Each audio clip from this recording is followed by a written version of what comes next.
Assalamualaikum warahmatullahi wabarakatuh. Saya Muhammad Rafli Akbar dari kelas D3 Teknologi Laboratorium Medik dengan NIM 2215007. Di sini saya akan menjelaskan mengenai etika profesi laboratorium dan implementasi Undang-Undang Kesehatan Nomor 17 Tahun 2023. Yang pertama, contoh kasus pelanggaran etika dalam profesi ATLM.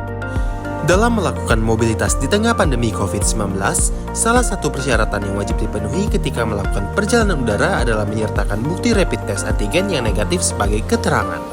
Akan tetapi, hal itu justru dimanfaatkan oleh oknum tenaga laboratorium pada salah satu bandara di Indonesia untuk memanfaatkan stick swab bekas pakai dengan melakukan pencucian dan pengemasan kembali sebagai bentuk daur ulang. Hal tersebut dilakukan oleh oknum guna kepentingan pribadi dan juga kepentingan kelompok. Yang kedua, kendala pelaksana etika dalam dunia kesehatan. Pelaksanaan etika dalam dunia kesehatan menghadapi beberapa kendala, di antaranya 1. Kurangnya edukasi. Banyak tenaga kesehatan yang tidak sepenuhnya memahami kode etik profesi mereka. Kedua, kurangnya pemahaman etika. Tidak semua tenaga kesehatan memahami standar etika profesi yang harus dipatuhi. Ketiga, tekanan lingkungan kerja. Tenaga kesehatan seringkali menghadapi tekanan dari atasan, manajemen, atau situasi darurat yang membuat mereka sulit mempertahankan etika profesional. Ketiga, resume Undang-Undang Nomor 17 Tahun 2023 tentang Kesehatan.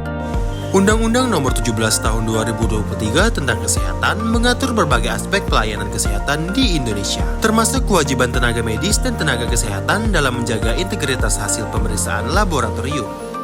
Terdapat beberapa pasal yang menekankan pentingnya kendali mutu, kendali biaya, dan keselamatan pasien dalam pelayanan kesehatan. Sebagaimana yang dimaksud pada ayat 3, dilakukan oleh pemerintahan pusat dan pemerintahan daerah.